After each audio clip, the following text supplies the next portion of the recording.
This is an SM Media production.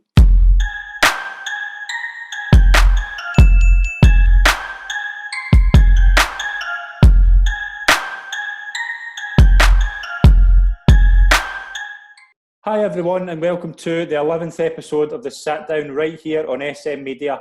I'm Scott McPike, I'm the host, delighted to be here again. This week I'm joined by the current Airman and the former Dunfermline man, Mauchlin's finest, Michael Moffat. How are we doing, mate? Thanks very much for coming on. Aye, no worries, I'm good. How are you? Not bad, mate. How you been getting on during this?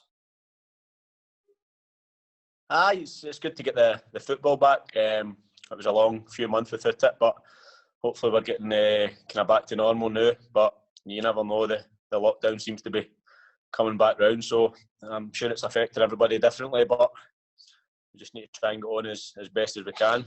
Brilliant. How you been? How are you glad to be back playing football? Aye, it was tough going without it, but the main thing was everybody was keeping safe and well, I suppose. But it's good to get back in amongst it now and playing the games, so it gives you something to look forward to through the week. Mm-hmm. What's it like playing with no fans? It's a bit strange. It takes a bit of getting used to. I think it was good that we got a few friendlies at the start of the season, but just to kind of get used to it. It's just a new normal now, I suppose. So we'll just need to kind of get on with it. But it's better to be playing with no fans rather than no playing at all. And what's the kind of training been like? Like how you been kind of coping with that? Like the differences? To be fair, it's just kind of back to normal now. The first few weeks was a wee bit different because you were in kind of smaller groups and stuff. But that was more kind of pre-season time, so it was just basically running anyway. So now that the season's back, it's just normal training. So it's just as it was before. Brilliant. We'll make a wee start. Just tell us a bit about where you kind of grew up and what your early kind of family life was like. I was born in Girvan, but grew up in Ayr, stayed in Ayr all my life until I met my wife and moved up to Mauchline. So I was always an Ayr boy. Just grew up at Whitlet's, just not far from Somerset actually. So it was always a kind of kept an eye on how the team was doing as I was growing up. I stayed there till I was early 20s. So always been local to Ayr. And what was your kind of boys' club days like? When did you kind of start playing football, and what teams were you kind of starting with?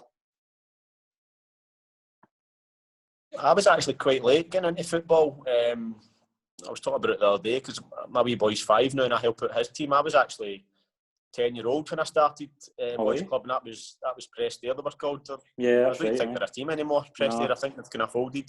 No. So that was my team growing up. For 10, it was quite late getting into it. And who did you kind of grow up supporting, and who were your kind of heroes when you were starting off? My family was always massive Celtic fans, so I was kind of brought up that way with my mum's side of the family, and my grandpa to do with the supporters buses, so I was always involved in that, and then obviously through Prestare, we always get season tickets for Somerset. Okay. So it was obviously tough to get to Glasgow when you're younger, so we got season tickets. I think it was only £1 or £2 a week you paid towards it, so we went there and we couldn't go to other games. Brilliant. Who were your kind of heroes? Who did you want to kind of emulate when you were young? I think Henrik Larsson was a big one for me. He was probably the best player I ever seen playing, and that was at a time when Celtic Rangers were kind of competing toe to toe, weren't they? That was when there was a lot of big hitters in Scotland back then. So probably him. Mm-hmm. And when you kind of started off at boys' club, like also at school. What were you like at school, and what was your kind of plan when you were leaving school? To be fair, I probably never really had a plan when I was leaving school. You just back then you're not really thinking about it too much, are you? If you could go back, you probably would do it a wee bit different. But I never really thought I had something in my mind that I was desperate to do. It was just a kind of case of just see what happens, I think. Probably looking back, I probably stuck in a wee bit more. And my mum and dad were always saying get a trade and stuff, but you know what it's like when you're growing up, you think you know everything, don't you? And who was your kind of, like, what was it? Were you planning, and like, what kind of job were you looking at when you left? Like, what was your plans? I'd always wanted to do something kind of like involving fitness right. Kind of side of stuff, kind of sporty. That was always my kind of. I always thought I'd like to do something like that, but I just kind of bounced around a few jobs. I never really got into anything. Even football at that time, I wasn't involved with any kind of academies as such when I was leaving school. So even then, it's a wee bit different. Now there's a lot more in the academies, bringing players through for all sorts of ages. It wasn't really like that. Aye. So I wasn't involved in anything like that. So I kind of thought the football thing had maybe passed when I was leaving school, probably, to be honest. Mm-hmm. And how did kind of, when you joined Girvan, you were 20 years old? Like, how did that come about? Like, when you were, because it's like some age to get into football. Like, not many players are in that age. So how did you kind of get into the juniors? It was actually my best mate that was playing with him, Big Raymond Buchanan. He was down there for a few years prior to that. I'd actually, once Boys Club finished, I think it was about 18, and I was just playing Boys Club with my pals, and nothing. It wasn't really kind of going anywhere. I kind of lost a wee bit of love for the game, to be honest. I was just kind of playing for the sake of it, so I ended up stopping for a year or two, right? And just not playing at all. So it was just my mate, just on at me, just because he was there anyway. He's like, you should just come down and see if you enjoy it and stuff. So I just said, once pre-season starts, I'll come down and give it a go. You always been a striker? Striker? No, you always been a forward. To be honest, I get played right midfield when I went to Girvan. Did you? Aye, kind of forward.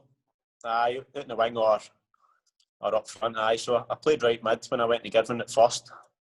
And what's it kind of like getting into the juniors as a young boy? Like, obviously the kind of reputation with junior football is it's a man's game and it's kind of very, very tough. But what's it like getting in as like 20-year-old and playing against the kind of hard men at the back? Like, what's it like? I think it certainly toughens you up, and you need to kind of learn quickly. It probably was. Back then, you're talking, I don't know what's happened, maybe 9-10 years ago. You know what it's like now. You can't really tackle in football. No. But back then, you could certainly get stuck in. So you did have to look after yourself a wee bit. Because a lot of people, junior football is still a good level, and there's a lot of people that's maybe came for the seniors, and they're just kind of maybe a wee bit older now, but they're still good players and good teams about. So you had to kind of learn quickly, especially the kind of seasoned pros. They weren't long and getting stuck into you, because I was, like you say, 20-year-old, so a wee bit quicker back then and stuff. So it was good. It was a good learning curve, certainly, and it was a good level as well. Brilliant. When you're obviously playing at the juniors, like, what were you doing as a job? Like, what was your occupation during the day? At that time, I was just working in a warehouse, doing a bit of delivery driving, and just in a kind of factory in Ayr. So it was all right. It was kind of obviously a wage and stuff. And actually, I kept that while I was part time at Ayr as well, because it was quite flexible. That was a good thing about it. Aye. And then, like, is it as tough as they say, the juniors? Like, is it like non-stop, like tackles going on non-stop? Back then it probably was, because, like I say, that's when you could get away with a wee bit more. And like the pitches and stuff it was proper football. It was, some of the parts and stuff were cutting right up, especially in the winter months. But it was tough, but there wasn't anything. I wouldn't say there was anything like over the top. Nobody was to try and hurt you or that. They were tough, but they were fair. Nobody would try and do you that kind of thing, I wouldn't say. Aye. And like when you're saying that as well, like, what was the kind of dressing room like in that environment? Just any kind of good stories about being in the kind of that environment? To be honest, when I went there, places like Girvan and that they're kind of, because it's quite a big place, but most of the people were from Girvan. Aye. So it was mostly like playing with other pals kind of thing. There was only maybe 3 or 4 from elsewhere, so it was quite a good dressing room to go into because it was a kind of pals act kind of place. But the thing I always remember about the juniors was most Saturdays, wherever you were playing, it was straight to the pub after it. And that was your kind of weekend starting for there. You would play football, then you'd go and have a beer with the boys, and that was just the case, home or away. And quite a lot of time you would end up like Aberdeen, somewhere in a Scottish Cup kind of thing, and that was the kind of draw the boys always looked forward to. How long would the nights last? Probably Saturday into Sunday. And then obviously you need to kind of get yourself ready for the Monday at work. Brilliant. You touched on the Scottish Cup there, like Girvan. I don't know if many folk know this, but Girvan had, back then, I don't know if they do now, but they were one of the few teams that had kind of entry into the Scottish Cup every year. Like, what was the kind of thinking like with that as a player? Like, were you just like getting a chance to go to kind of good stadiums and good away days, as you say? Aye. It wasn't something I knew. It wasn't anything to do with signing or that when I signed, but I quickly kind of found out about it. I think the first couple of rounds you're thinking a lot of time you end up getting a team for the Highlands. Aye. So some of them were good teams, some of them weren't so good. So I think the first couple of rounds you were maybe wanting one of them for a kind of away day, but the further you got, you were then starting to think about getting a kind of a professional team and then maybe showing people what you could do, because we had a lot of good players at the time. Yeah. And we started to kind of work our ways up the league as well. So it was always a chance to put yourself in the window a wee bit, and we played Stranraer a couple of times, so there was always a lot of interest in the kind of the teams, kind of maybe a kind of giant killing kind of thing. Yeah, and when kind of Ayr kind of come about and they were looking at you, like how did you kind of hear that at first? Was it the friend? Did you play in a friendly? Was that right? I had heard rumours for a wee while, and one of the scouts had actually phoned me and just says, look, Ayer's aware, you just keep doing what you're doing kind of thing, but I didn't really take much interest in it. Not much interest, but much, I didn't really think too much about it. And then it came to the end of the season, and Brian Reid phoned me and he wanted me to come and do pre-season to get a look at me. And were you kind of worried when were you worried about the kind of step up or going to, I think, kind of second division at that point? Were you worried about that kind of step up for juniors to that kind of better level? I wouldn't say worried, but I thought it was something I thought I needed to give my best shot. I think it was 24 or 25, so I kind of knew about it. I think this season had just finished in the juniors, so I kind of knew. I had 2 months or something before pre-season was starting, so the plan was just to get as fit as possible through the summer and then go in there and hit the ground running, because I thought the big step up would be fitness. I thought a lot of the boys would have been a lot fitter, and obviously better at football, better all round at everything. But I thought if I can get myself as fit as possible, go in and have a good pre-season, and then give myself the best chance. How did you enjoy your time with the juniors? How did you enjoy your time at Girvan? I loved it. I loved it. I was there for probably 4 or 5 years, and you meet a lot of good people. And I still talk to a few of the boys anyway that were there. I think at the time 2 or 3 could have probably took a step up. Right. And the seniors, it just didn't happen for some of them for whatever reason. But it was a good wee club and well run, and I loved my time at it. And we always just fell away from the Premier League a couple of times. We almost made it all the way up, and with a few good runs in the Scottish Cup. So I look back with good times on it. Brilliant. You make the move to Ayr, and Brian Reid was the one that signed you. Like, how was your first kind of impressions of Brian? I've got a lot of time for Brian. Obviously, if he didn't take a chance on me, then I don't know if it might never have happened. But I always remember going in and sitting in his office wondering if he was going to offer me a contract or not. It was probably the most nervous I've ever been. And when he says, I want to sign you, it was just a kind of relief. And he was a good manager. He got Ayr up 2 or 3 times. Unfortunately, they seemed to go up, they come straight back down. But I think a lot of that was being part-time, in a full-time league. So I think he'd done a really good job at there. Mm-hmm. And you made your debut against Alloa. Do you remember your debut? I remember coming on. I think there was only maybe 10 minutes to go because I didn't sign till the January. With Ayr there was a bit of kind of Girvan were wanting some money out of it, and we had a wee bit of a disagreement. So so when I went, the boys were flying. I think they were actually top of the league at the time. Yeah.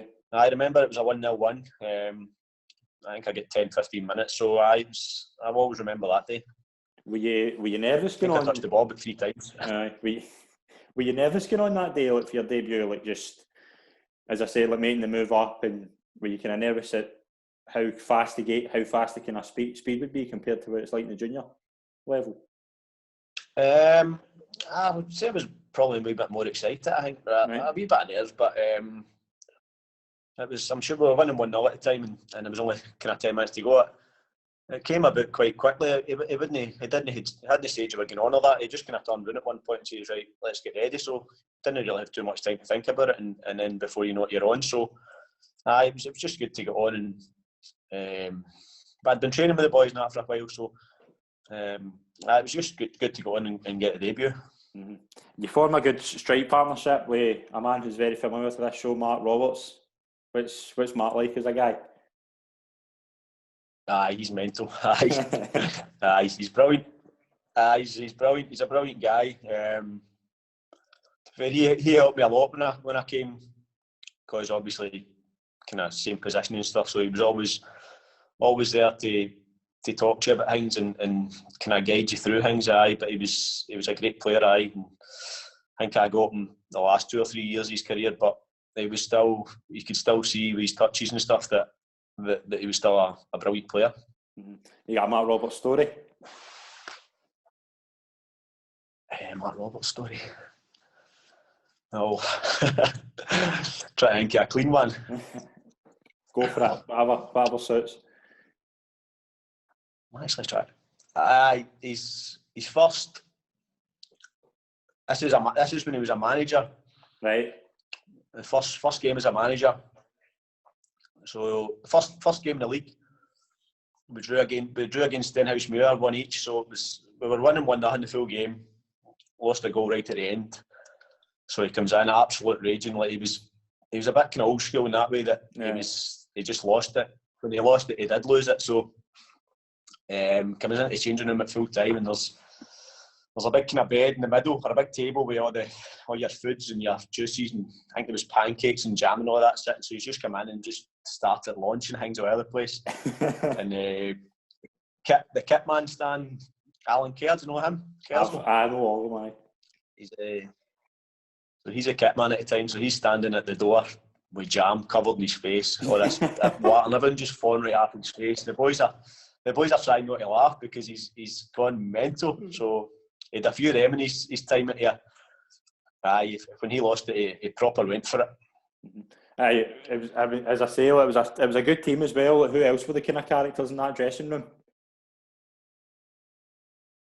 It had been Marco and Scotty McLaughlin. They were the two they were always up to something. The two of them were quite close pals, and you wanted to be on their side, because if you didn't, there was a good chance you were getting a good old slagging. But I'll get quite pally with them, so they kind of left me alone, picked on the other ones. Brilliant. You scored your first goal against Airdrie, and you go on a kind of good wee run in the run up to the playoffs. Like, did you just feel that you were kind of taking to it quite well, the big step up? The the first two games, I remember the first two games, I came on as a sub. I think the second game I came on quite early because Andy Rodgers got injured. So after that, it was basically me and Marco up front because Andy I think he'd done his hammy or something, so he was out for a wee while. So I had a wee bit of confidence for knowing that I was going to be playing. I was actually playing quite well without scoring. I was kind of doing everything but scoring. So I knew once I got the first one that I had a wee feeling that I would be a wee kind of monkey off the back, and then I would get a few more. So I think it was 7 or 8 games before I got the first one, but it was just such a relief to get it, and then, like you say, they came pretty regular after that. And you go on to the playoffs and use that famous game against Forfar. Do you remember the games in the semi-final? Aye, I remember going up there midweek, and it was probably one of the best games we played. I think we were 4-1 up. So in a 2-leg game, we were nearly in the final. We just had to kind of make sure we didn't have a massive slip up in the second leg, and we were in the final. So it was job done after the first game, basically. And did you feel good? Like, did you all feel that the kind of promotion was close? Like, did you feel that was a good marker to win away from home 4-1? Aye, definitely. Because you know what it's like in the playoffs. It's a wee bit of a lottery, but the team we had a lot of experience in it, and a kind of good mixture of youth as well. So we were strong for all over the park. So we definitely fancied ourselves.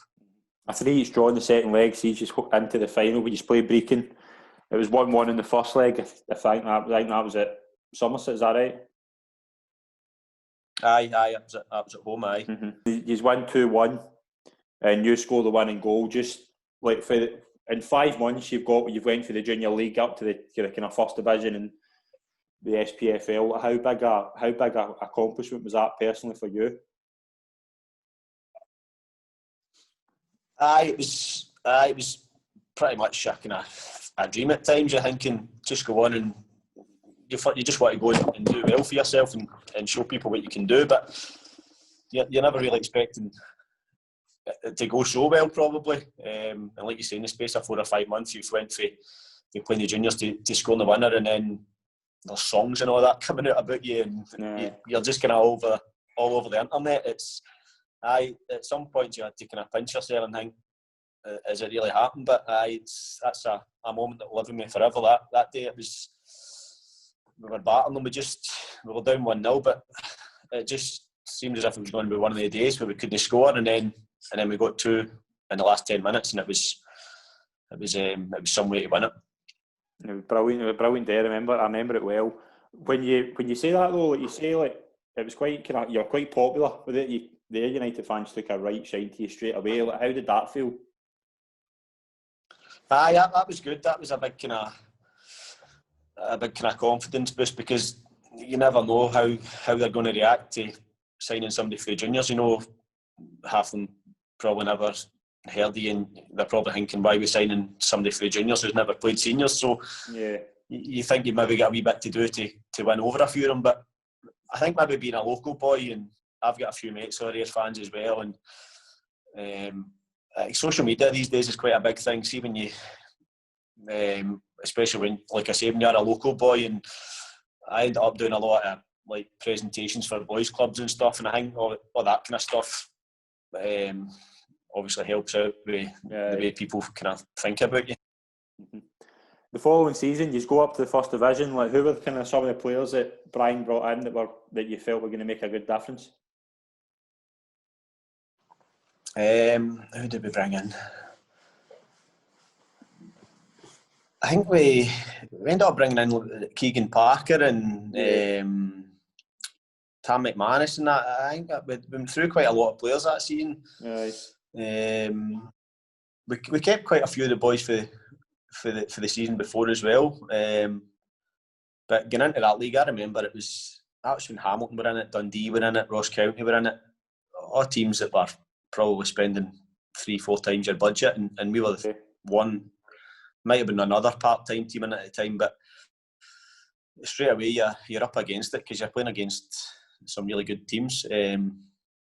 But it was a weird one because we ended up getting to the semis of one cup and the quarters of the other, and then getting relegated. So I think we probably shouldn't have got relegated. Looking back, I think we were better than Wraith Rovers at the time, and we just kind of fell away towards the end of the season.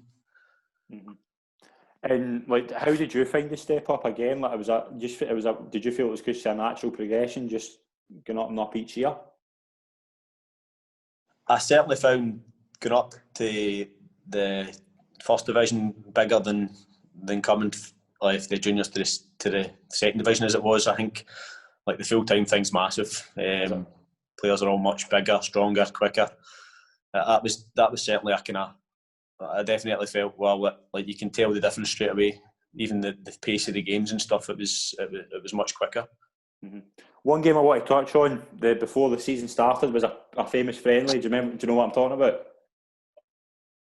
Man United. The whole Ayr went to that game, and it was like a carnival, wasn't it? It was crazy. Like, but who was in that Man United team that you thought was going to go on and be special? Obviously Pogba. You didn't know back then how good he was going to be, but I remember a few things he did was you're just looking at him going, wow. The boy that actually scored, the boy Norwood. Aye, that's right. Aye. He's at that game I thought he was really good, but they were just so sharp. Like they were just so quick and sharp, and there was times you think you're getting the ball, and then before you know it, they're away for you. That's the one thing I remember. They were really, really, really quick and sharp running about you. But I think the big goalie Kujak played, and the guy Darren Gibson. But it's strange to think. I wonder if Paul Pogba remembers his wee trip to Somerset. I know, it was crazy. But how did that come about? Do you remember how that friendly happened? I think Man United were doing, like Man United, whatever they were, 23s or whatever, were doing a wee tour of Scotland basically. I'm sure they played maybe 4 or 5 teams, and then they just happened to come down and play us. But it was, like you say, the interest was certainly up there. And was that not when Calvin Ayr and that was kicking about with the?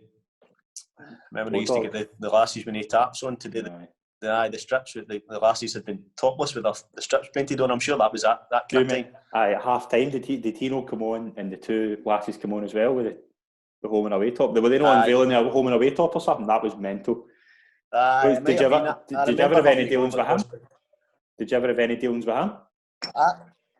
That time, I'm sure I had to go over to hospitality and get a picture. So I'm standing in between these 2 lassies, and there's getting 8 taps on and it's painted on, and I'm like, right, where do I look here? But I don't want to get caught looking where I shouldn't be looking here. But you could tell he was like a just total playboy kind of lifestyle. I think I'm pals with him on Facebook, so he's always on holiday with all these lassies. He's just living the dream, I think.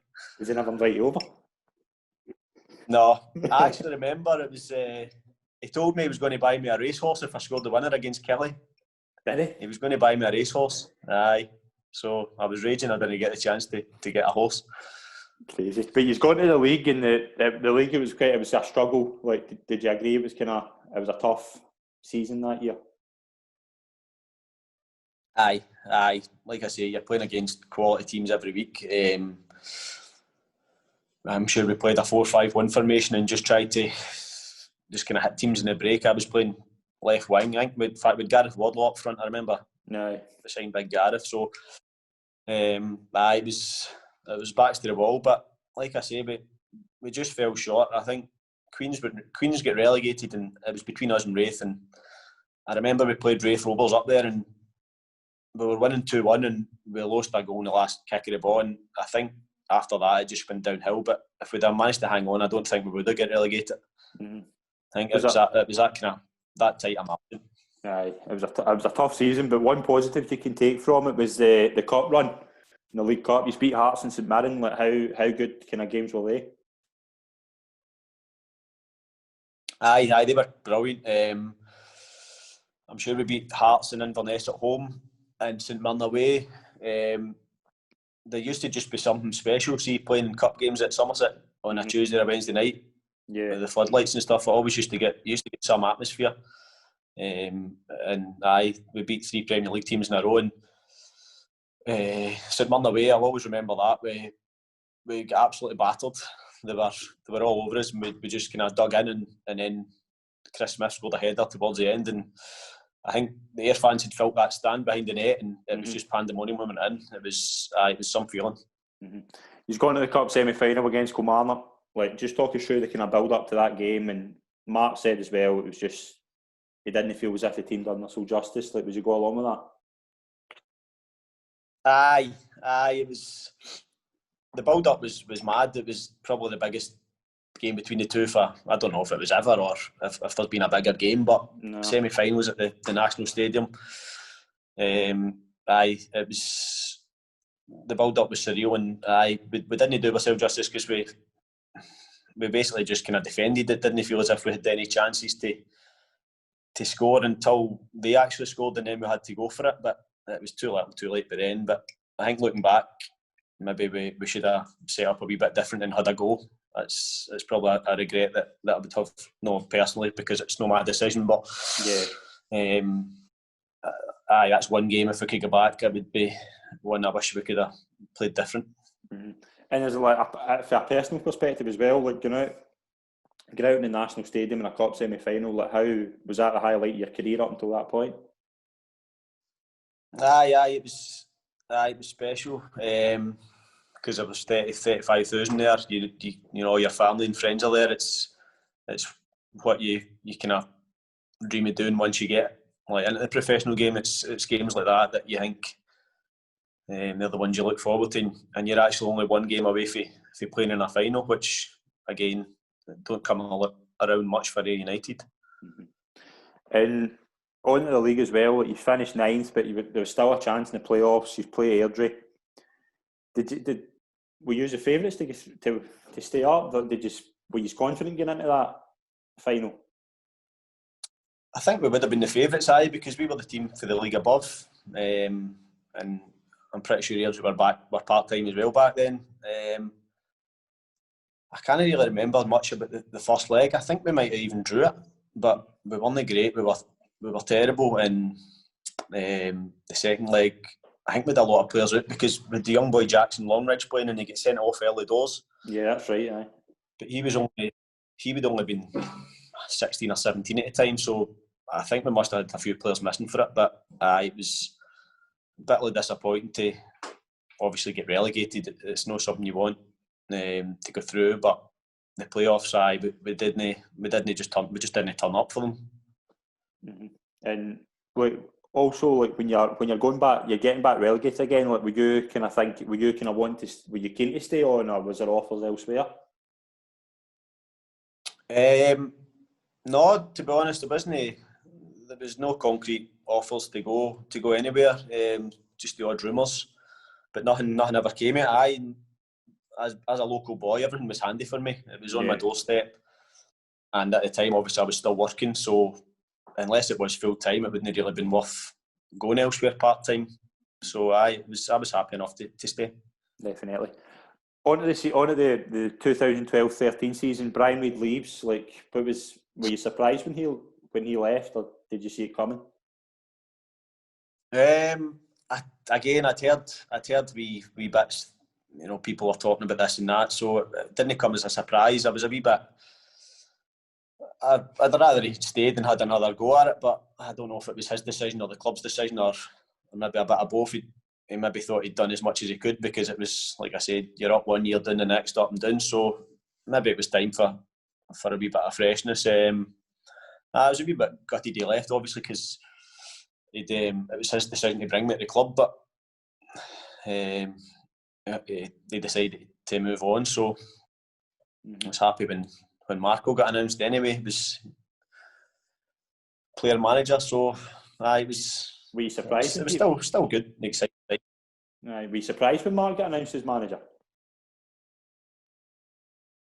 Maybe a wee bit, because he was still a player. Yeah. Maybe a wee bit, but again, I don't know how much interest was in the job at the time, or who else was in the running for it. But maybe a wee bit, because I thought he probably still wanted to maybe play for another year or two. And What were the kind of hopes going into that season? I think it was to get back up promoted. I know Queen of the South were in the league, but you're still hoping to either go and win the league or at the very worst go up through the playoffs. Mm-hmm. And what was the kind of difference between Mark as a player and as a manager? I think he found it quite hard the first wee while because obviously you need to try and kind of. He was a bit of the joker and stuff in the changing room, so it's a big difference to then kind of step back and not be involved as much. So he probably found it harder than most people to kind of make the adjustment. But the boys knew that you had to obviously treat him a wee bit different now that he was a manager, and the things would have to change a wee bit. So he'll probably tell you more than me. What was he saying about it? Was he saying he found it tough? He said he found it tough just with the kind of budget he got, but like as well as that, like that kind of whole season, like I think he thought like he didn't have his own number 2 in. Is that right? I don't know if it was part of the job at the time where David White got promoted, the head of youth. I think obviously there was a big thing on promoting from within at the time. Maybe that was because I think Andy Millen eventually came in and helped him. Andy Millen came in, What was he like? Was he good? He was a great guy. He was brilliant. He wouldn't want to get in the wrong side of him, but he was good. His coaching was good and stuff. And did they work well together, kind of Mark and Andy? Like, were they a good kind of duo? I think everybody loves Andy Millen that knows him. He's that quietly spoken, but he's, like I say, when he loses it, he totally loses it. So you don't want to be there when he does it. Mm-hmm. The thing with that season, I noticed was you didn't really have a solid partner next to you. Like Mark was obviously in and out in the team, kind of juggling duties. But who would you say was your kind of favourite strike partner, like out your whole time at here? At the full time. I would say just the kind of first spell. I think I've kind of got an idea who the second one will be, but out the kind of first spell before you leave. It'd have been Marco. It would have been Marco. What was he? Was his intelligence far better? He always kind of knew where to be in relation to you, kind of thing. He always used to tell me to kind of be in a line with him, so that like he can maybe dummy it through to you and then he kind of spins round. But he always picked up great positions and he was always talking to you through the game. Yeah. And giving you bits of advice where to go and what to do. So, definitely Marco. Brilliant. You have a really good season. That season you're scoring for fun. Like, did you just feel as if you were growing into the position of being the kind of main man up front? Plus, I think a lot of our kind of play and tactics was set up to suit me. Basically, back when I was at Ayr the first time, that's when I was pretty quick, and a lot of time it was getting the ball in behind and let me run onto it. I think a lot of goals came for that. So it was just the team seemed to be set up to play to suit me basically as best as it could, and it worked for me that season. But the results weren't really, really great. Mm-hmm. Finished 7th, but you scored 21 goals. Like, is there that feeling? Are you more disappointed with how the seasons went as a team, or did you just feel like that's probably my best season yet, personally? Nah, I'm probably a bit gutted, to be honest, about how the seasons went. You're happy to score 20 odd goals, but it wasn't a good kind of atmosphere about the place. Not with the players or the manager or that, but just the way the crowds were and stuff. It was a bit toxic that season, I think. See, because how it was going. And did you notice that early on, like how when the kind of relationship was changed? Because Mark as a player was very well thought of with Ayr fans, but I think he said as well. He says that's probably one of his biggest regrets, that management kind of changed all that. But did you feel the kind of atmosphere was getting different? I remember coming back from Dunfermline, there was a banner up outside the stadium and stuff, saying not good enough. Was there? And I remember Albion Rovers, it might have been Boxing Day, we get beat 2-0 and the punters were going mental. They were charging at the tunnel basically when everybody was running up it. But I think it was a bit unfair to put that all down to Marco. You know, there's only so much he can do. There's only so much he can do, and I think the players have to take responsibility. I know he signed them, but the players should have definitely done better for him. Mm-hmm. And moving on to the next season, what was the kind of hopes with Rangers obviously coming into the league that year? Were you just trying to kind of do better than the season before and get in kind of playoff contention? Aye, I think obviously Rangers are going to go and win the league. And Dunfermline were in there as well. They were full time. I think they were pretty strong. So aye, you're probably thinking there's 2 positions away for the playoffs straight away. So there's only 2 left, kind of thing. So I think the thing with Rangers being there is it probably gave everybody a better budget, right? Because you're probably going to get 2 full games against them, aren't you? Stadium wise. So it probably helped budget wise, and then you're just fighting for 3rd or 4th place basically. So it was definitely. We knew we had to improve on the season before. Mm-hmm. And Mark brings in 1 player this season, and he brings in more than 1, but one I want to just ask you about was Kevin Kyle. And I've been asked by Mark Shankland, a pal of yours and a pal of mine, to tell me a story about when Kevin Kyle confused you for somebody.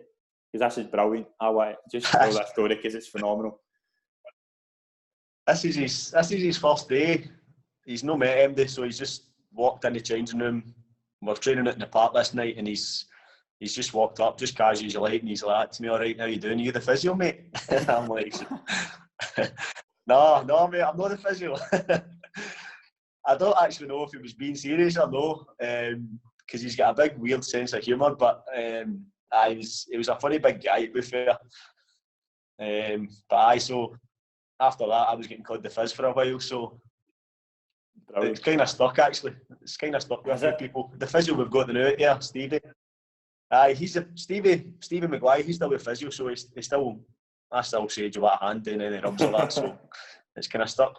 It's kind of stuck, aye. Brilliant. I think that story's tremendous. Your top goal scorer at the time he says that. Like that's what Mark said. Mark said, like, by the way, he was a top goal scorer at this point. Like, what's going on? Why is he? I just thought it was brilliant. Aye. But as I say, you were top goal scorer. Like you were having a better season than any Rangers player. Like, did you just feel like confidence was growing every time you were finding the net? Aye. To be honest, I think the season just, although it was a poor season overall for the team, I think we just kind of pretty much played the same way attacking wise, and I got a lot of joy again. And I had a better season. It was good personally and a team perspective. That season we were much better, and we got our objective, to be honest, and that was to get to the playoffs. Aye. One game that sums up that Ayr team, in my opinion, was the game against Dunfermline. You scored a hat trick, but you lose 6-3. What was happening there? That was mental. Aye, that's probably probably the strangest game I've ever been involved in. I think probably 3 or 4 of their goals you could probably put in a bloopers DVD, because it was a short back pass, there was penalties, there was the goalie coming out and just taking folk out. It was weird. It was a weird feeling at the end, walking in with the match ball, thinking, I've done all right, and then you've lost 6-3. It's nuts.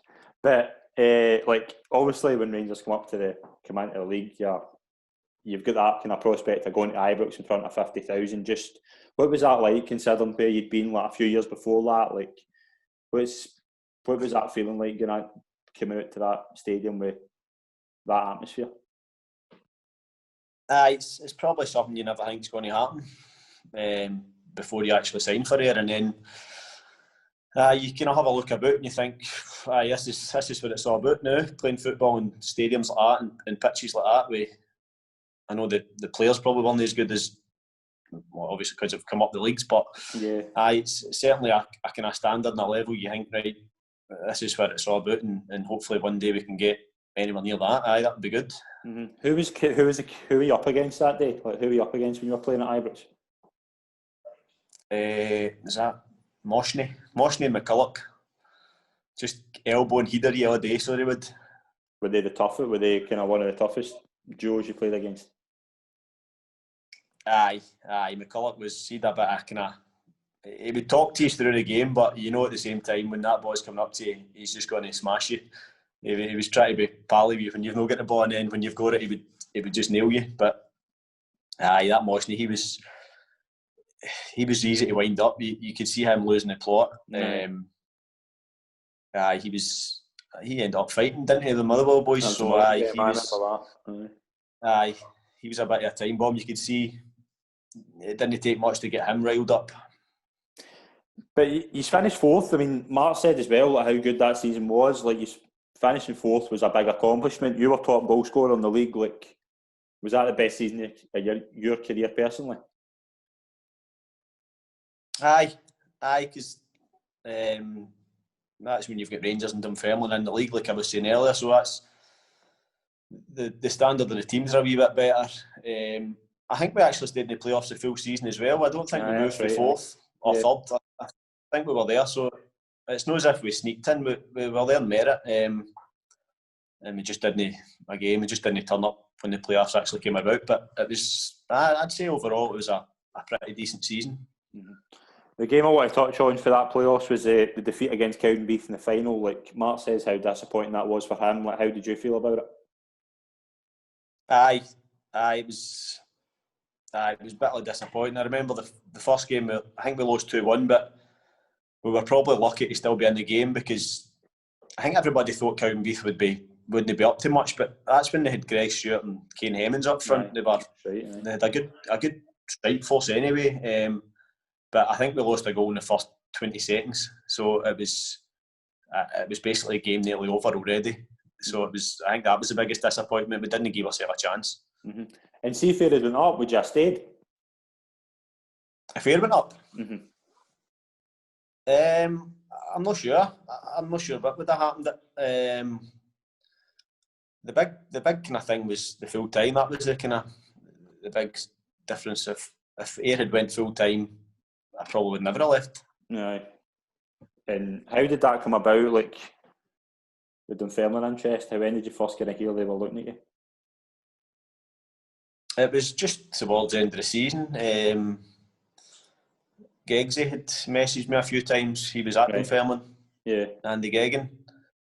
He just basically says what you do next season. Dunfermline had been asking about me, so I knew there was a wee bit of interest for there, but I wanted to obviously get the playoffs. I didn't want to start talking to teams when we were still in the playoffs and there was a chance we could play Dunfermline still, so it was just kind of put to the back of my mind, and I thought I'll deal with it in the summer. Mm-hmm. And were you kind of gutted to leave there?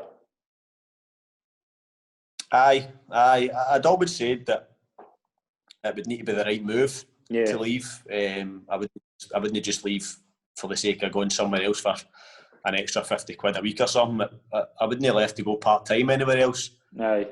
It was always going to be a full-time move.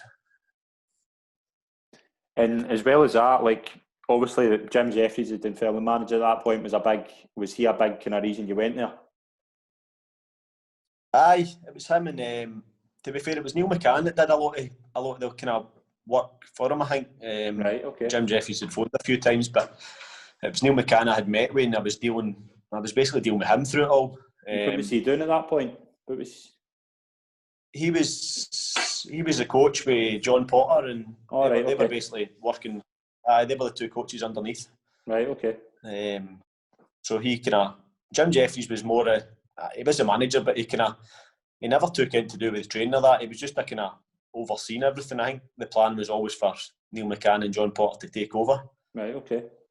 And like as well as that, like going full time, like, did you move up to Dunfermline? Did you move up there? Aye.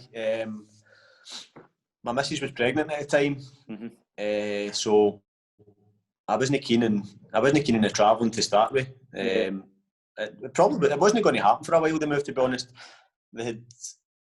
we had spoke for a few weeks, and I says, look, I'm no. It was an hour and a half it was taking me to get there. It'd be the same home. I'm like, I'm not willing to be away for that length of time and do that much driving. So they'd come back and says, well, what if you had a flat? Would that help? And I says, aye, it would help. And I spoke to the missus about it, and she was quite keen on trying it, I suppose. So aye, the flat moving up was basically the kind of thing that signed the deal, I think. Mm-hmm. And like, how did the kind of reaction? What was the reaction with the Ayr fans when they knew you were leaving for essentially the opposition, like one of the big rivals? I think the one that really, I wouldn't say I get much kind of stick for it or that. I think most of them understood that.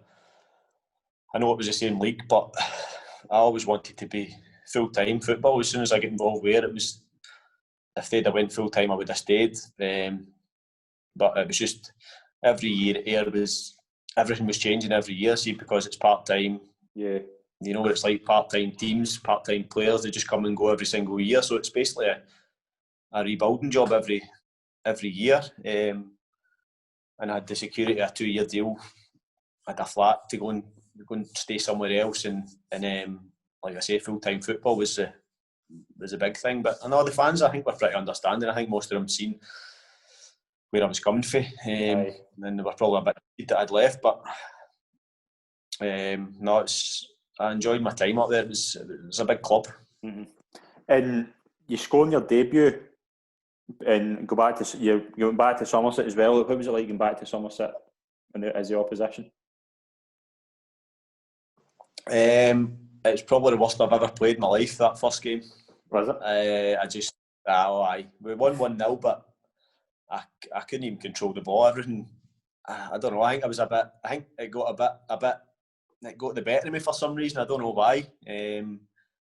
But I just remember overthinking everything, and it's probably the worst I've ever played in my life. And the fans were probably thinking we've not missed much anyway, because I was terrible that night.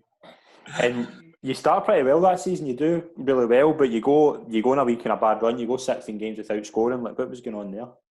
Because you were a scorer at Ayr. Like, what had changed?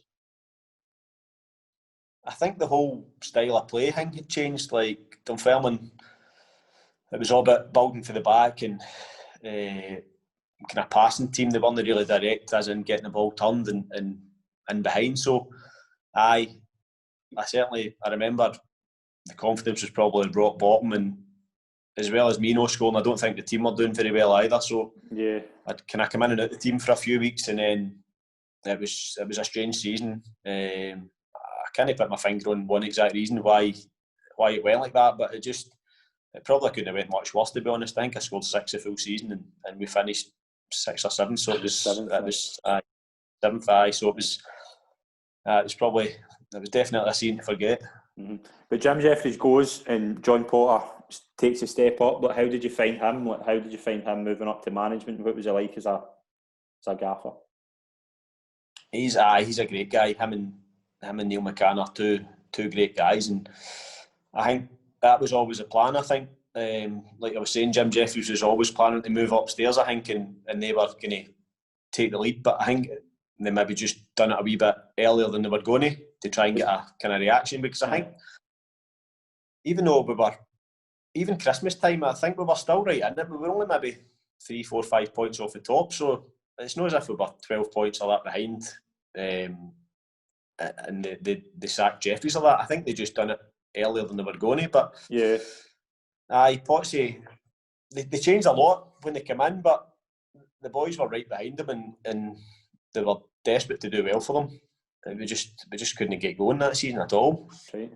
But how bad's that? How much pressure's on the team? Like Dunfermline, maybe even 8 years before that, are finishing top 6 in the SPL, and then they're finishing 7th in the second division. Like how hard's that to be around that team when they're playing so poor, and the fans can't have been taking that very well? Aye, again that season it was pretty toxic that season, especially probably after Christmas. The fans weren't too bad when Jeffries was there, but when Potsy and McCann were there, it wasn't a nice place. It wasn't a nice atmosphere.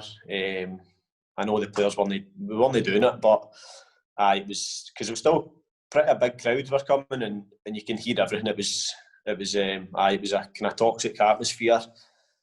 And that was another thing when I went up to sign. It's, you see the size of the club, the stadium, you get the tour of the place and that, and you think, that's a big kind of decision in joining as well, because you know where they were a few years ago, and I think the fans probably just expected us to get them back there.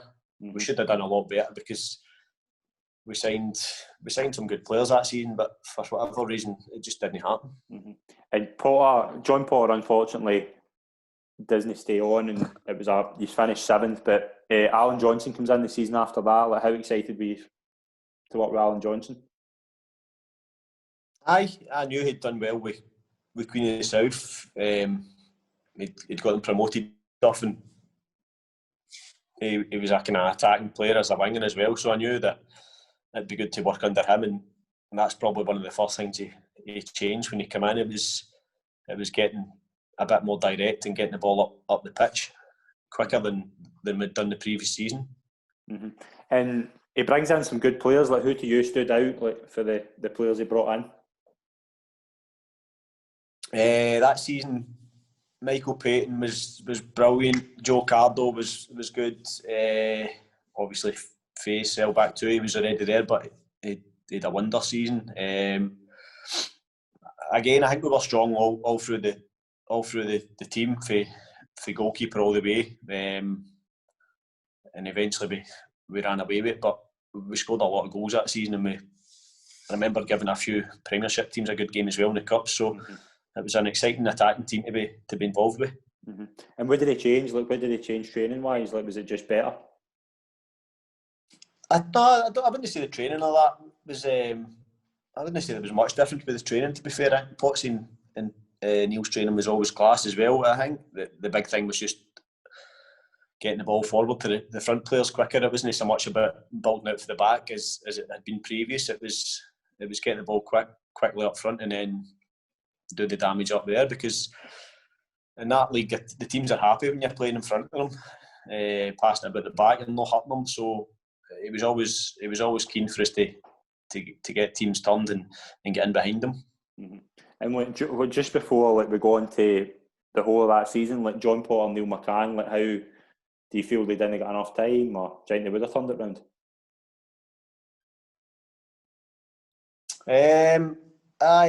They probably only got from January to the end of the season. I think they would have brought in their own players and stuff. So I don't know what would have happened. Neil McCann's had a few jobs since, and John Potter's in at Hibs now. So it's certainly not really affected how they're thought of or now, because they're both doing good. And you touched on Faisal Elbek too. Like, how good a player was he to play alongside? And did you, like, the season before, did you see him having the season he had? No, definitely not. He was a great player in training and stuff. He was always one for maybe just doing overhead kick in the top corner out of training out of nowhere. He always had that in his locker, but he probably didn't play a lot the season before. But I think he'd only played professional football for 3 or 4 years. It was futsal he played, so he was still probably getting his bearings with it all.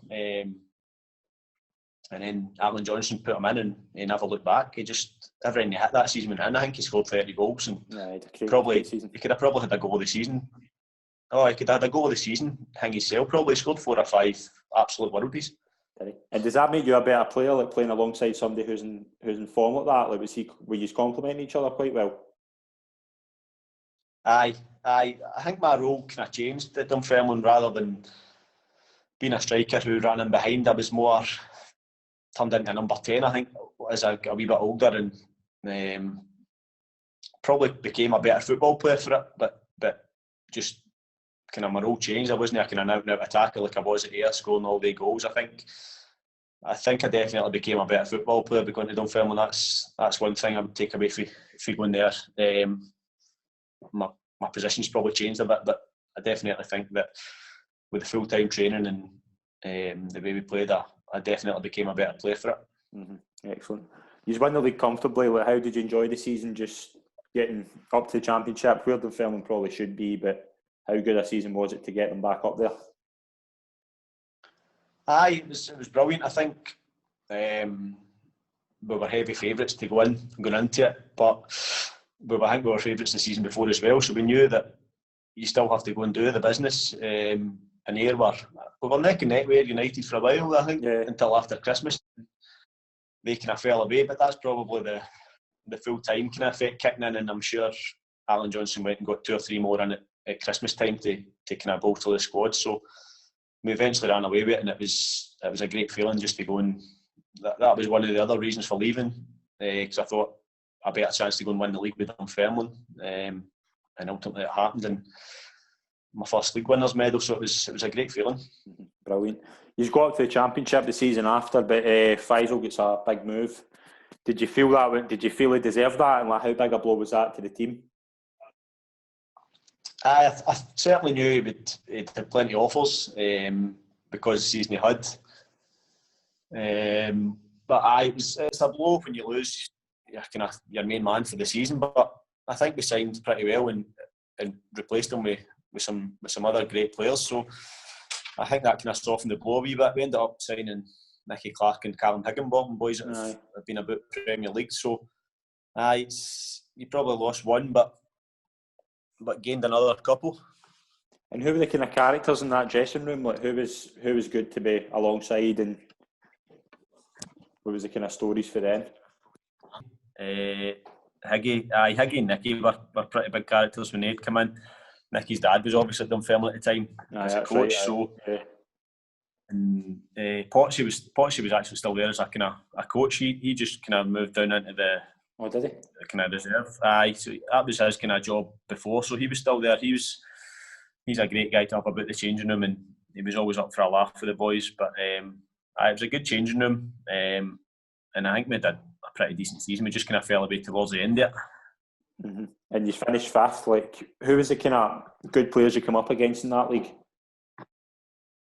I'm sure that's when Hibs were in the league that season. So Dan McGregor and guys like that, they were pretty tough opponents. They were a strong team, but we actually did quite well against them. But I think over a season they're always going to be stronger than a lot of the other teams. Mm-hmm. And like, did you enjoy? Like, obviously, like you went back to Ayr at the end of that season, but did you really enjoy your time at Dunfermline? Aye.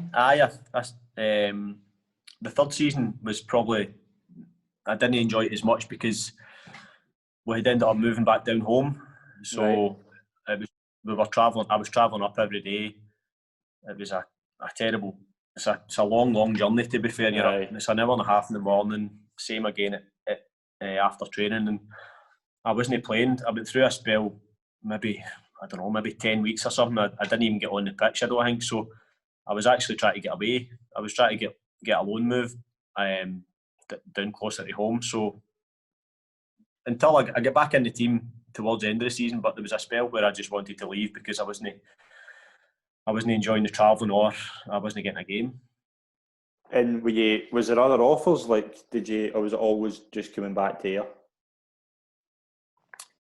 Well, Brian Reid was at Stranraer at the time, and he was trying to get me on loan, but Alan Johnson wasn't letting me leave for some reason. So, but in the summer, it was pretty much Ayr United was the offer I had. Aye. Were they went full time? Was that season they went full time? I think it was. Aye. And was that a big reason you went there? To be honest, even I left the first time, I always had it in my mind that there would be a chance I could go back and sign again. Because it is, again, it's local and it's handy and it's just familiar. It's somebody you know and people you know. So there was always a chance in my head I thought we'd go back. The full time certainly did help. Aye. Mm-hmm. And how excited were you just to get back and work with kind of Ian McCall? Like, Ian McCall obviously took over for Marco, but how were you kind of excited to work with him? I didn't really know too much about him, to be honest, just apart from the phone calls and just talking to other people. But he was very keen for me to sign,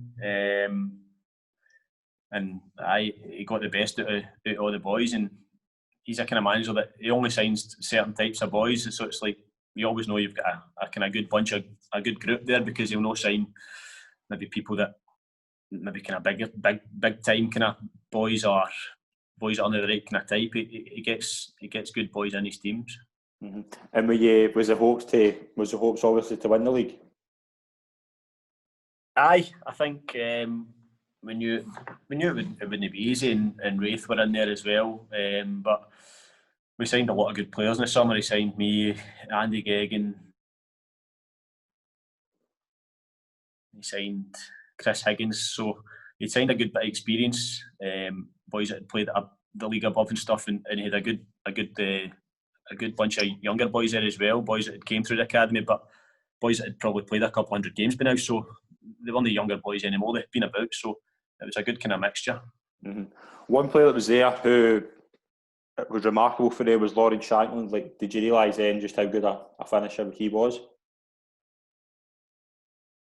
Aye, to be fair, when he came in, he obviously he'd missed a lot. I don't think he'd done a pre-season or played any games or that, because he was just kind of going about teams trying to get in, get a move sorted. So it probably took him a few weeks to get up to speed. But even before that, he scored in his first game, and then he pretty much scored every other week. So it was again, it was similar to the season Face had. Everything he did just come off from, but he's obviously done it over a longer period of time now.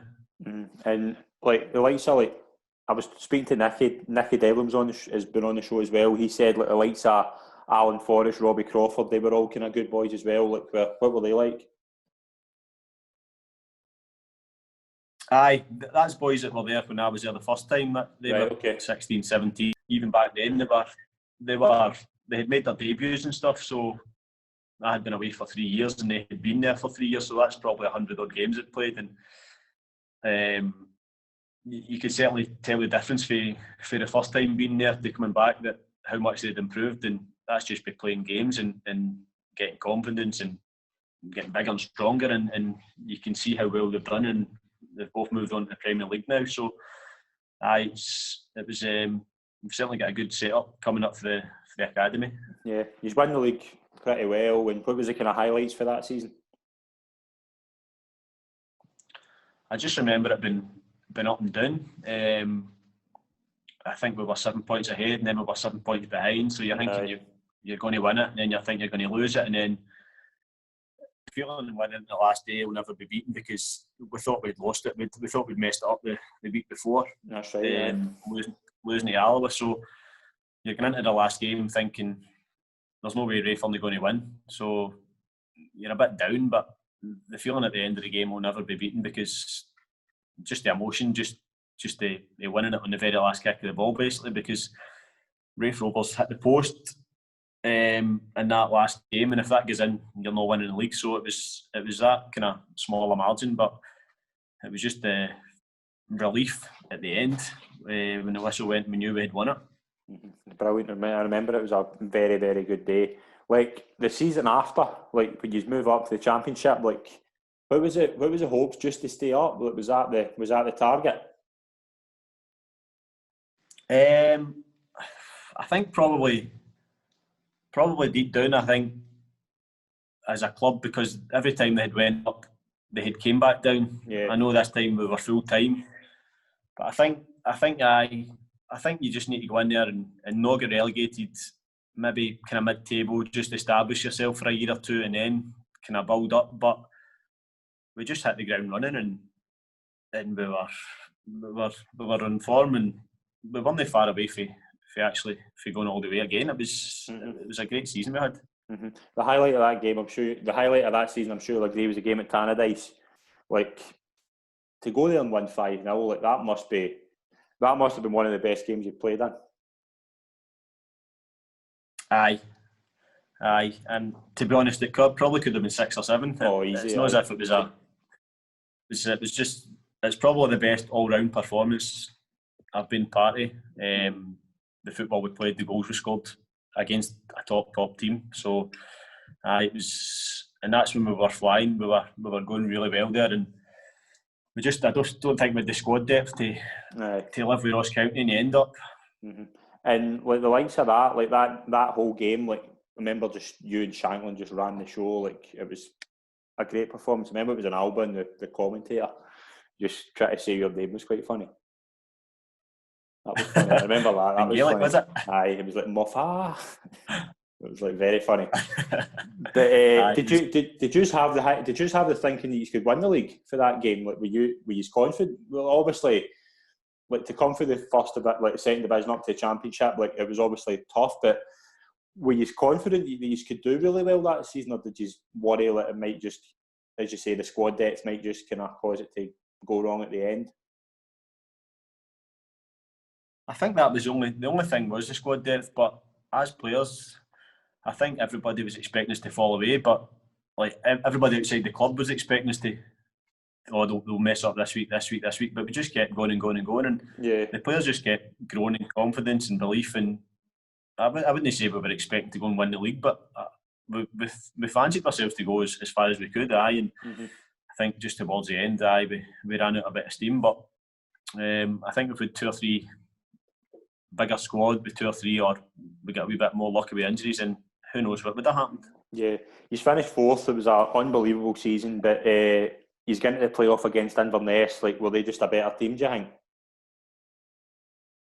Aye, I think Inverness were a bogey team for us. We were one of the teams we couldn't beat that season.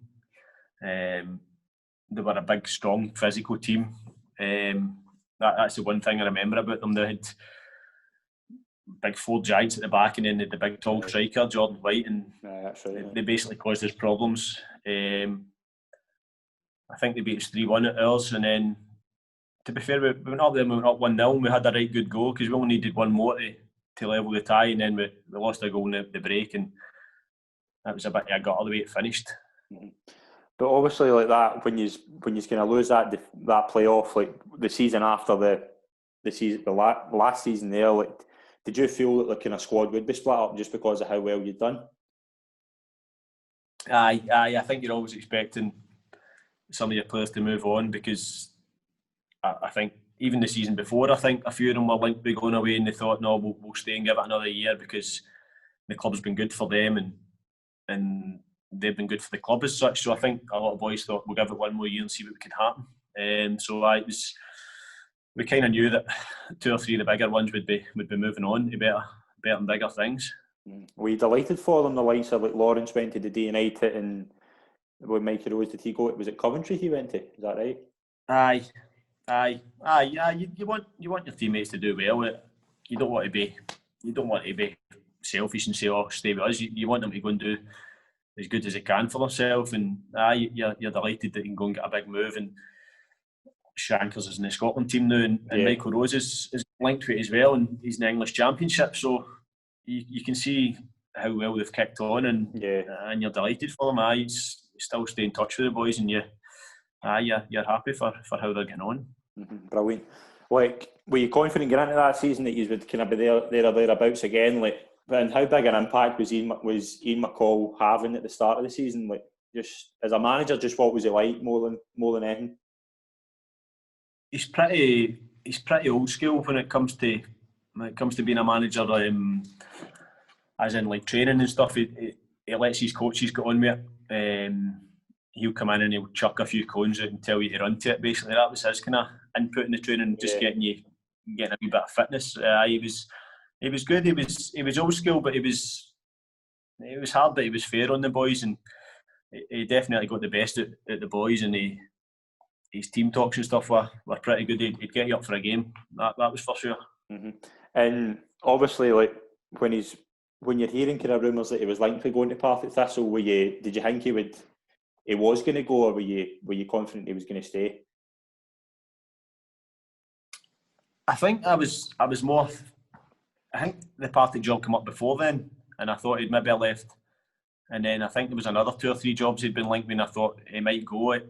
The time this Partick one came round, I thought he wouldn't go, because I'm sure we were flying and they were having a terrible time. They were bombing the league, I suppose if if he was ever going to leave, it probably would have been Partick, because that's where he's from and he's got a big connection there. So you can see, and he might have thought he's done as much as he can with it, because unless he got to the Premier League, I don't know what else he could have done. The playoffs were probably as good as he thought he could do. Mm-hmm. And like, who did you, when he left? Obviously, like, it was gutting, but how much do you kind of owe him for bringing you back to Ayr and giving you that kind of new lease of life as a player? I owe a lot to him, because like Brian Reed did before, he gave me the chance to come back and play. So I'll always be thankful for that. And he did. He signed a lot of good boys, and again, winning a league, it's a feeling that you'll never beat in the football part. So he's a massive part of that, as much as a player. So it's something I'll always remember and be thankful for. Yeah, great. And when Mark Kerr gets a job, were you surprised that it was Mark that got the manager's job, or was there kind of any other names linked? I think I was a wee bit surprised, because again, as a player, you think he's maybe just want to concentrate on the playing side there. But I'd heard some big names linked with the job. To be fair, there was a lot of guys out of jobs. I think Jim McIntyre was heavily linked. There was a few others that were like big managers that had been about. One I heard that John Hughes was linked with it. I don't know if I'm right, but I heard John Hughes was the name I was hearing was linked with it. Aye, Hughes, McIntyre. I think Presley might even have been in there. Right. So there was a few who the jobs who probably would have fancied it, but I think it was a good decision to do, because if somebody new comes in, then you know they're going to bring in their own players, their own staff. It's a lot of upheaval it's maybe different in the summer when you've got time to work at it, but maybe during the season is not the time to be changing too much, and I think that's probably why they went down the route of somebody who knew everybody and knew how it worked. Mm-hmm. And what's Mark like? Is he a good guy? Oh, aye, he's a great guy. Even as a player, he was the same. As a manager, he's just so enthusiastic about football. He just everything's done for a reason at the club now. It's a lot probably more professional than it's ever been, I think, with the analysis and stuff like that. The detail they go into in every match, it's just night and day to what it's ever been, and him and the assistant mix a massive part in doing that. Mm-hmm. And like, obviously before the season get grinded to a halt, you were sitting fourth. Like, how well did you think you were doing until the season was abandoned? I think we were doing all right because we were fourth, but it was a bit kind of win a game, lose a game, win a game. We couldn't really get into a routine or a rhythm, but we were still up in the playoffs, so we were where we should have been. And I think we would have made it had the season kept going. And again, it'd have been a great season to finish fourth. And I think over the 2 years, I don't think we were ever out of the positions again. I think we've been there the full time. Mm-hmm. And obviously, when did you kind of hear that this kind of season was getting suspended? To be honest, not until it actually happened. I think we were meant to be playing on the Friday night. That's right, aye. We were meant to be down at Queen of Six. So I think until the Friday it was on. It wasn't a case of we knew any different. We were preparing for the match, and then all of a sudden it get cancelled. But even then, you're just thinking it's going to be a match or two matches. You're not thinking it's going to be the season done. Mm-hmm. And obviously, like during that whole lockdown thing, like how did you find it to kind of how hard did you find it to kind of keep fit and kind of get, just because it must have been difficult, just obviously nobody able to leave the house, like to get the kind of match fitness still there, like although you might have been called at any time, but how hard was it?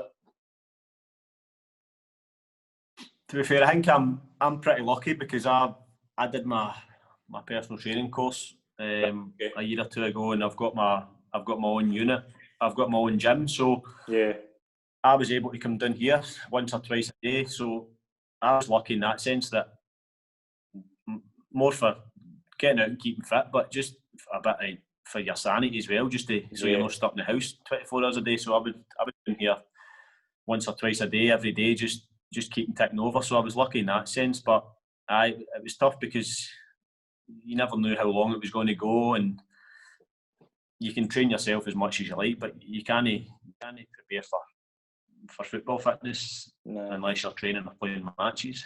Mm-hmm. Is this the fittest you've ever felt? Like,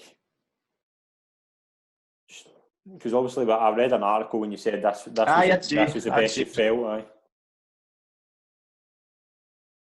Aye, probably again because I've got my own gym. I did the PT course, so I think I've learned a lot more about the nutrition side and looking after yourself. I think that comes naturally when you get a wee bit older anyway. You do things a wee bit different. So I think we get our data through for the games and for training, and my results are as good as everybody else's, if not better, and I feel as good as I've ever felt. Brilliant. And how glad are you just to be playing again, and what's the kind of hopes for this season? I think, well, firstly, everybody's buzzing to be back now that the football season's actually started again. It was a long time away, so we're just thankful that we've got the opportunity to be playing again, and I think we've got to be looking at the playoffs again. I know Hearts will be the team to beat. They were looking strong the other night against Dundee, so I think they'll take a bit of stopping, but there's certainly another three spaces up there for grabs, and it's a shorter season. It's only 27 games, so it's just a case of getting as many points as you can, and we started last week with a win, so it's got to be the top four again we go for. Brilliant. Just a last wee hang, obviously, when is the plan, obviously, when you kind of finish up with football to do personal training full time? You thought about kind of coaching and things like that? The first time my first spell at Ayr, I did a few coaching badges, and I thought it was a kind of route I wanted to go down, but then I did the personal training, so I kind of do that on the side now, round about my football. So it's something I'm right into, and I've got my own place. So I think looking forward, it's certainly something that I'll do after football. But as you get that wee bit older, and you probably realise you've not got as long left now as you think, that's probably when I maybe think I would like another wee crack at the coaching, just to stay involved in some sort of way after the football's finished. Brilliant. Are you all right closing with some quick fire questions? Aye, no worries. Brilliant. Out of your whole career, who would you say was the best player you ever played with?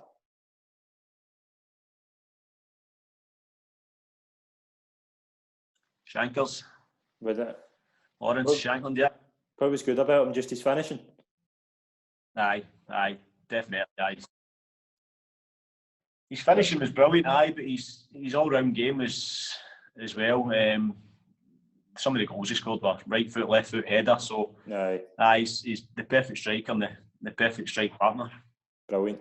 The best player you ever played against?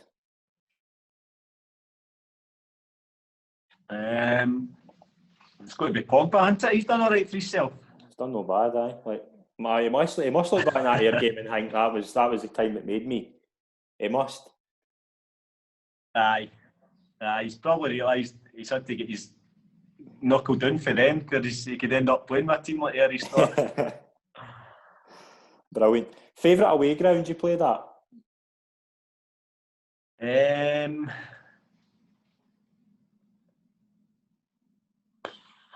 Probably Brecon, just for that moment, that game, that goal. I always had a good record up there, anyway. But I think just a special moment that I'll always look back on with good delight for that. That moment, that goal. Brilliant. Interesting fact about yourself that not many people will know.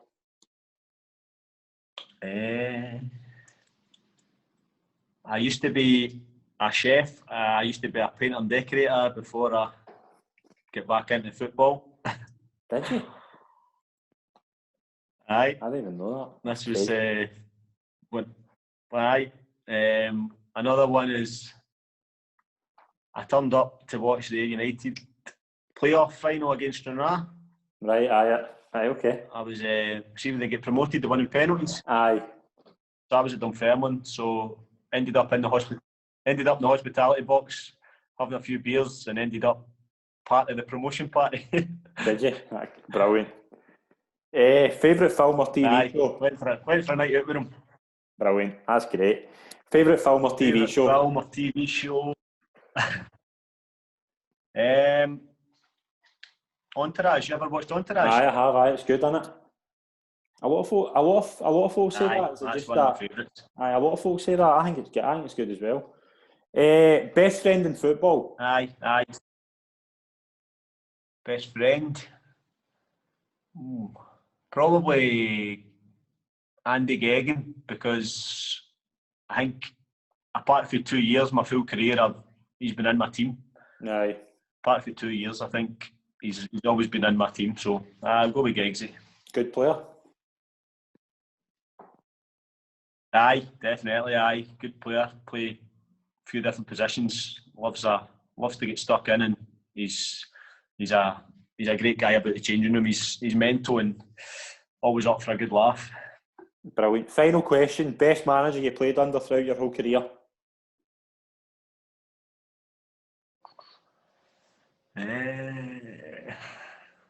That's a tough one.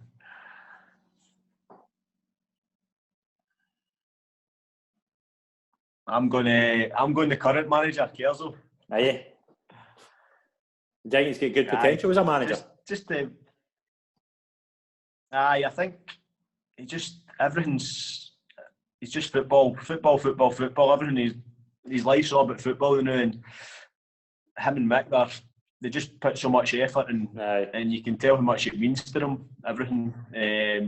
I think he'll go in and he'll do really well. I think he'll have a good time at Ayr, and then who knows where he'll go from there. But I'll go with Kerzo. Brilliant. Hopefully he watches it and keeps playing me. Here's hoping. Michael, it's been an absolute pleasure to be on the show, mate. I can't thank you enough for coming on. It's been great to talk to you. And best of luck for the new season. No worries. Thanks a lot, mate. Cheers. Cheers.